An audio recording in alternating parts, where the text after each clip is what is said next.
Hi friends, I hope you're doing well. My name is Scarlett and I post weekly videos about topics like tarot, paganism, and spirituality. So if you are interested in those topics, do please take a moment to subscribe down below. And I wanted to make this quick video for you guys because we have Valentine's Day coming up tomorrow. And like many Christian holidays, Valentine's Day actually has some roots in pagan celebrations, and the pagan celebration that is most closely tied to contemporary Valentine's Day is known as Lupercalia, and this comes from ancient Roman times, and it was celebrated between February 13th and 15th. And Lupercalia was very different from the way we kind of celebrate Valentine's Day today, though it was about fertility, and many of the pagan festivals and celebrations do focus around fertility. So for Lupercalia in ancient Rome, what men would do is they would sacrifice both a goat and a dog, and then they would take the hides off of the animals and whip the women with them. And before you freak out, this wasn't like an angry whipping, I guess you could say. Young women, they would actually line up for men to hit them with these animal hides because they believed that it actually made them more fertile.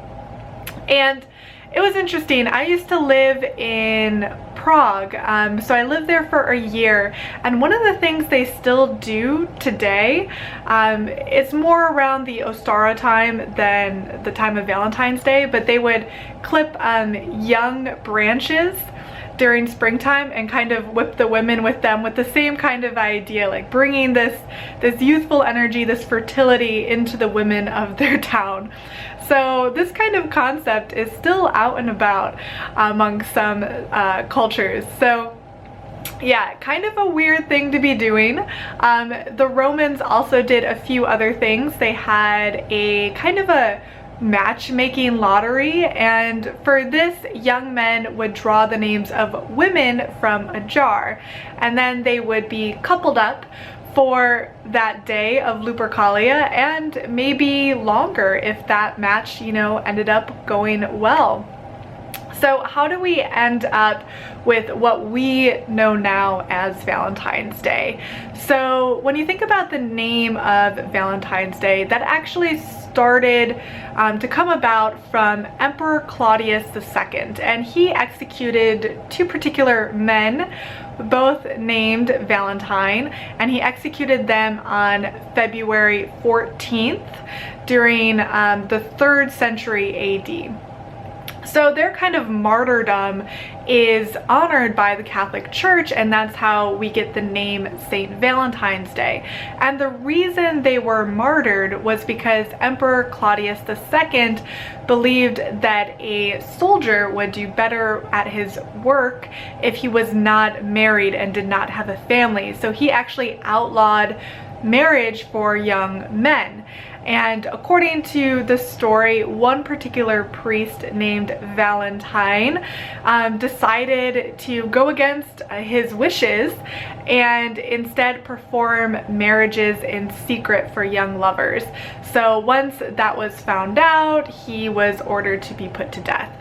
So the name we get from this holiday of Valentine's Day actually comes from the martyrdom of a couple people who were named Valentine, who were killed during the reign of Emperor Claudius II.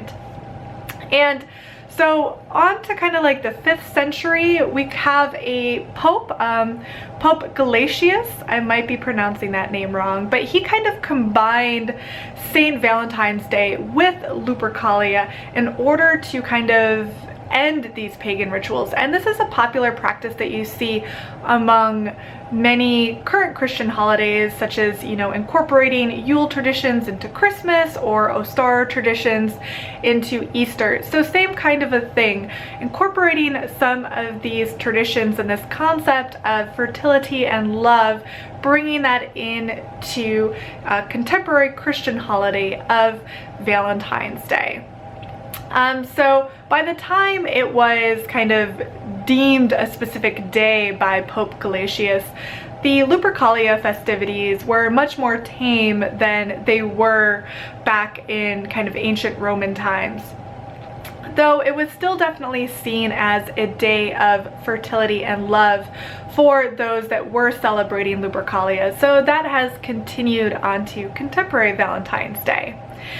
So that's a rough kind of story that I wanted to share with you on how Valentine's Day came to be and how it's another great example of the evolution of a lot of pagan traditions and festivities and how they made their way into what Christians now celebrate.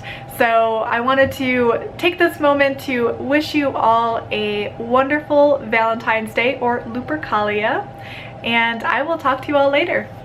Bye!